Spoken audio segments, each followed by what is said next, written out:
Papakita ko sa inyo ito. Ano ito?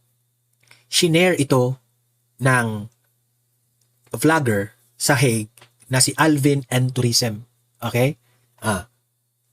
Ito pasensya na kayo mga papakita yung video na yan, no? Don't forget guys, i-like, i-share itong video na ito para makatulong na aabot sa ating mamamayang Pilipino. At mag-subscribe na rin sa mga bago pa lang dito para updated kayo lagi, okay? Libre lang mag-subscribe, kaya subscribe na kayo. So ito yung balita, panoorin. Okay, heto, pag-usapan natin kaagad itong punto ni Trixie Cruz Angeles, no? Si Attorney Trixie Cruz Angeles. Maganda po ang point ni Attorney Trixie dito. Kasi po ngayon, itong mga kalaban po ni Vice President Inday Sara Duterte ay sabi nila, no? Tinitira nila ang mga DDS Kasi sabi ng mga DDS, tayong mga DDS, no, na bakit naman si VP Sara ang impeachment ang inaatupag ng administrasyon, ang Kamara, ang House of Representatives? Bakit tutok na tutok sila dito sa impeachment ni VP Sara? Na ang daming problema, especially dito sa crisis na kinakaharap ngayon ng bansa.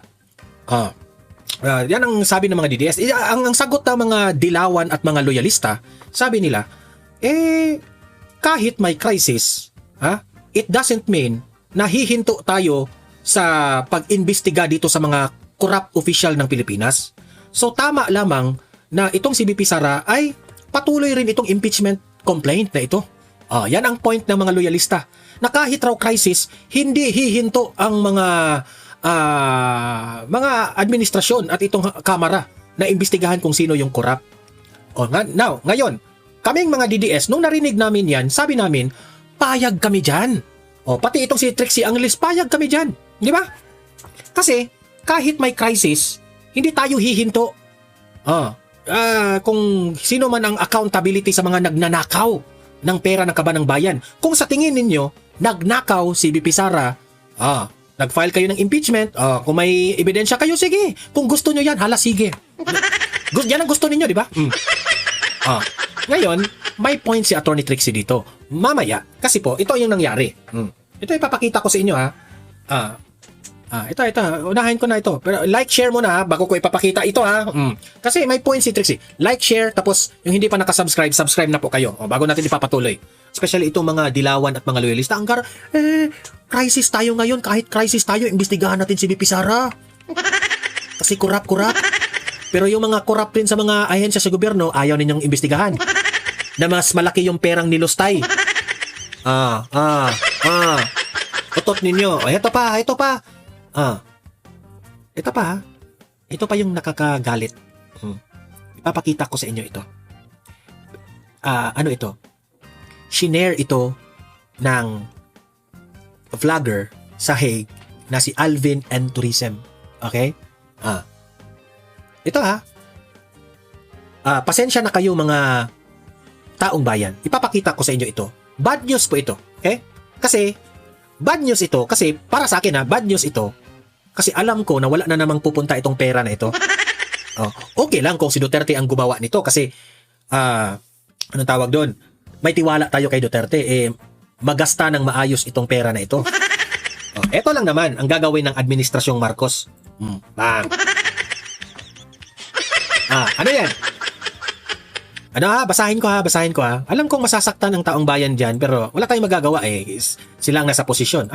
Ayan Akala mo naman nagtatrabaho. Ano nakalagay dyan? Marcos admin rushes to secure 408 billion in new loans. Sa mga hindi nakaintindi, ang Marcos administration ay naninigurado, okay? Ang Marcos administration ay naninigurado ng 408 billion na pera na uutangin. Utang na naman. Patay tayo dyan. Uutang na naman si BBM, okay? Ito, para sa akin, bad news ito. Kasi, hirap na nga ang bayan natin. Hirap na ang bayan natin, umutang pa. Saan tayo ng pera pambayad nito? Na nag-negative na nga tayo. Anong sabi ni Robin Padilla? Wala na. 60% na. Ibig sabihin, para na tayong failed state nito. Ang laki na ng utang natin. Anong sabi ni Alvin and Tourism? This administration risk being remembered as the era when corruption stopped pretending to hide. The borrowing money is promoted from last resort to first instinct. Diba? Anong point ni Alvin? Kasi, sa sobrang daming ninakaw na pera nila, ayaw nilang bawiin yun eh. Kasi sila yung nagnakaw eh. So, mangungutang sila. Kasi, kulang pa siguro yung nanakawin. Tatanong lang tayo ha. Administrasyon, hoy, mga congressman. Yung amo ninyo, umutang na naman. Nanakawin nyo na ba rin ito? Nanakawin ulit? Magnakaw ulit? Hindi, nagtatanong lang kami kasi kawawa ng taong bayan. Yan umutang na naman yung amo ninyo. Umutang na naman. Kulang pa ba yung ninakaw ninyo? Kulang pa ba? Alam nyo, sa totoo lang, dinadaan lang natin ito sa biro, pero sa totoo lang, nakakatakot ito. Uutang sila kasi wala ng pera ang bansa. Wala ng pera ang bansa kasi ninakaw na lahat eh, di ba? Nagiging useless. Nagiging anong tawag doon? Nagiging sayang yung perang mga ninakaw. Kasi ito sa totoo lang, kung matino lang ang Marcos administration, no? Mababawi ba yung perang ninakaw? Basta matino lang. Hindi nila mabawi-bawi yung mga ninakaw. Kasi may masasagasaan. Yung ICI? Niloloko lang tayo niya ng ICI na yan. Akala natin na itong ICI na ito, itinayo ito ni BBM para maisauli yung mga bilyon-bilyong ninakaw. Pero hanggang ngayon, wala pong big fish, walang mastermind ang nagiging accountability. Wala. Nasayang na yun. Yung ninakaw nila, wala na sa nila. Ayon kay BBM, walang mastermind. So, hindi na nila malaman na saan napunta yung perang ninakaw. The only solution, BP Sara to be the president. Para ubos lahat yung mga ninakaw nila. Ang problema dyan, no? Kapag malaman ng taong bayan o malaman ni BP Sara kung sino yung mga nagnanakaw, they are held for accountability. Ang tanong, nandyan pa ba yung mga pera na yan? Baka inubos na nila. Kaya si Bongbong Marcos, dahil ubos na yung pera, utang ulit. Ang laki-laki niya, no? Halos kalahati ito ng 1 trillion, 408 billion. Sobrang laki ito. Uutang na naman sila. Ano kayang gagawin nila ito? Proyekto na naman. Di ba? So, sa akin ba? Ako po'y lungkot na lungkot dito sa ginagawa ng administrasyon na ito. Di na kasi kaya nila eh. Ikaw na presidente ka, kung magaling ka na presidente, yung perang uutangin natin, sisiguraduhin mo yan na makabawi tayo. Like sa ginawa ni Duterte, umutang siya ng, for example umutang siya ng 100 billion. Dapat, at the end of the year, babawi tayo ng at least 150 billion. May, tayo, sa Bisaya pa, ginansya. Tayo, yung inutang natin for investment o kung ano mang yung itinayo natin, dapat meron tayong balik na mas malaki pa sa inutang natin. Ganon sana. Ang tanong, hindi, itong Marcos administration, ganon ba ang nangyari? Kasi yung inutang nila na pera, naubos, ninakaw lahat. So, ano tayo? Negative ang nangyari. Negative ang nangyari. Yan ang sabi ko sa inyo. Tapos, itong mga loyalista, may gana pa silang sasabihin na, si Marcos na ang forever na president. Prime Minister na si Marcos. Jesus Mariusip. Sa Bisaya pa, Jesus Mariusip. Buyag, buyag. Huwag naman. Hindi na nga marunong mag-handle kung paano susolusyonan itong crisis natin tapos gusto nyo pang maging presidente forever? Ano yan? Suicidal? Di ba? Heto pa ang nagpapatunay. Ito pa ang grabe. Ito kilala nyo si Attorney Baligod. Di ba? Ito yan. Si Attorney Baligod, kilala ninyo, di ba? Ito yung attorney, ito yung abogado.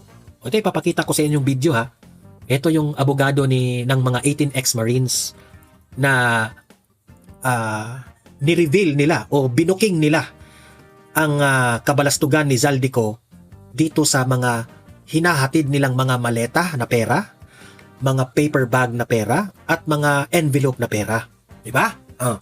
Ngayon, nagpalabas ng video itong si Attorney Baligod. Okay? Galing po ito sa mga video ng 18 ex-Marines na saksi, bagong ebidensya na nagbibilang sila ng maleta. Nagbibilang sila ng maleta. Ito, panoorin natin ha. Panoorin natin. Grabe.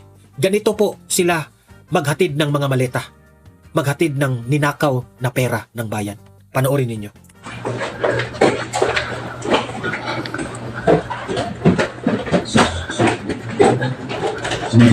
Ayan, binibilang pa nila. Yan, binibilang. Ano lang ito eh. Itong video na ito, 12 seconds lang ito ha. 12 seconds lang ito. Ulitin natin ha. 12 seconds lang ito. Kasi duda ko rito, ang nag-video nito, parang tinatago niya ang cellphone niya. Okay? At I think this is an old video. Ito pa yung panahon na naghahatid sila ng maleta. So, pero bago nila ihatid yung maleta, bibilangin muna nila yung maletang ihatid nila. Ito ha. Panoorin natin ulit. Ayan. Ayan. Sino yung nagbibilang? Dapat mapatawag ito, no? Kung matino itong si Ping Lacson sa Blue Ribbon Committee, ipatawag sana nila itong taong ito. Ayan binibilang sino yung nagbibilang binibilang nila yung maleta. Alangan naman, sino bang, kung sa tingin niyo Don Mar, kung merong magsasabi na, Don Mar, baka yan nagbibilang lang yan ng maleta kasi baka nagbakasyon yan. Baka mga damit yung mga nasa loob niya ng maleta na yan. Kailangan pa bang bilangin yung mga damit? Di ba? Kailangan pa ba? Tapos, dapat maimbestigahan na ito kung kaninong bahay yan. Kaninong bahay yan? Yung yan. Kaninong? Ayan binilang. Yan. Yan ang yan ang, paulit-ulitin natin ito ha. Natin ito. Loop natin ito para maganda.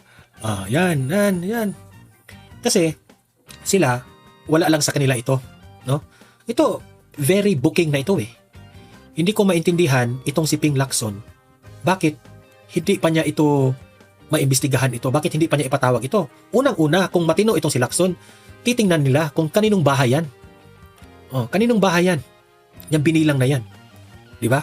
Ang daming pwedeng itanong pagdating doon sa sana naman ipakita ito ni Marcoleta na naman sa Blue Ribbon Committee na dapat buksan ulit dapat mapatawag na nga itong 18 ex-Marines sa Blue Ribbon Committee, pero hindi nila pinatawag yung 18 ex-Marines. Yan ang nakakapagtaka. Bakit hindi nila pinatawag itong 18 ex-Marines sa Blue Ribbon Committee? Siguro takot sila na maraming magiging revelasyon ng mga 18 ex-Marines na ito. Takot sila. Alam nilang masira na naman ang administrasyon kapag iimbitahan nila itong mga 18 ex-Marines, kaya hindi na nila ginawa. Di ba? Ganyan po, yan. Ganyan po tayo niloko ng taong bayan. Tingnan ninyo. Tapos gusto nyo pa maging Marcos ulit ang presidente? Ha? Yan Hindi ba kayo magagalit dyan? Tingnan ninyo. Pera natin yan. Yan, yung mga maleta na yan. Pera ng taong bayan yan. Hindi ako ang nag-release nito ha. I-shinare ko lang ang shinare ni Attorney Baligod. Kasi yan ang claim ni Attorney Baligod na yung mga maleta na yan, video yan sa paghahatid ng pera ng bayan. Siya ang nagsabi niyan. Kung totoo man ito, masakit yan sa atin. Yan Ay nako. Tapos gusto nyo pang maging presidente si BBM na hindi niya kayang imbestigahan ito? Ha? No. Kawawa ang bayan natin, no? Kawawa talaga yung bayan natin. Mabigat ito na ebidensya, no? Pero alam niyo ba kung anong ginawa nila? Impeachment pa rin ni BP Sara. Diba? Kaya si BBM, no? Nasusuka talaga yung taong bayan sa kanya. Kasi halatang halata na si BBM pasensya na ha. Halatang halata si BBM Kasi kung matino pa siyang paging presidente, imbestigahan natin lahat. Si BP Sara, imbestigahan. Yung si Zaldico, yung mga nabanggit ni Zaldico na si Martin Romualdez, si F. Eliza, si Sandro Marcos, ang dami pa. Yung si Bersamin, si Pangandaman, Dapat maimbestigahan yung lahat para sasabihin ng taong bayan, okay itong si BBM kasi kahit kaalyado niya, iniimbestigahan. Makaaway man sa politika o kaalyado sa politika, si BBM hindi bias, iniimbestigahan lahat. Pero hindi yan ang nangyari eh. Si PP Sara lang. Si PP Sara lang iniimbestigahan. Kaya ang taong bayan, galit na galit. No wonder, ang taong bayan, ang rating ni BBM, negative. Negative. Di ba? Kaya sabi ko, ganyan po ang administrasyong Marcos. Tapos ngayon, magmamayabang si Marcos in the middle of the crisis of the Philippines. Magmamayabang siya sa kanyang legacy. Ano bang legacy mo? Flood control? Nagtatanong kami. Ano bang legacy ni BBM? Ikukumpara mo dito kay Duterte. Ito mga loyalista na ito, bilib na bilib kay BBM. Ano bang nagawa ng amo ninyong bangag? Sige. Ano bang nagawa niya? As far as I know, ang daming nagawa ni Duterte. Di ba? National ID. Yung lisensya natin, yung sa driver's license, tinaasan ni Duterte. Di ba? Yung tanimbala, si Duterte lang ang nakagawa ng solusyon. Yung yung mga bridges na itinayo ni Tatay Digong. Yung mga airports na hindi na mabilang sa sobrang daming itinayo ni Tatay Digong. Yung sa SEA Games, kung maalala ninyo, nandyan sa Tarlac, itinayo, sobrang laki. Kung maalala ninyo, si Pacquiao pa yung di ba? Manny Pacquiao, siya yung dala ng torch, tapos sinindihan niya ng yung ilaw. Alala niyo yun? Sobrang laki yun. Yung sa SEA Games. Ano pa? Sobrang dami. Yung panahon ng pandemic, no? Biktima ang buong mundo. Kung hindi si Duterte ang naging presidente noon. Kung hindi si Duterte, kung si Marcos ang naging presidente nung panahon ng pandemic, wala na. Wala na sana nagbablog si Donmar TV. Kasi pati ako nagurgur na rin sa virus. Pati kayo ngayon, hindi na kayo nanonood kasi nagurgur na tayong lahat. Kung si BBM yung presidente. So dahil si Duterte, marunong siya, friends to all, enemies to none, maraming bansang tumulong sa atin dito sa Pilipinas. The only thing na naging proud ako sa pagiging Pilipino ay yung panahon ni Tatay Digong. Yun yung time na bilib talaga ako na Pilipinong-Pilipino, Pilipinas tayo. Yung sa SEA Games, very proud. Yung dito, hineld yung SEA Games, very proud tayo noon. Wala. Talagang Ito na nga mga kabalita. Ano na ang masasabi nyo patungkol sa balitang ito? Please comment down below mga kabalita. Pag-usapan natin yan sa comment section. At kung di ka pa nakasubscribe sa ating channel, baka naman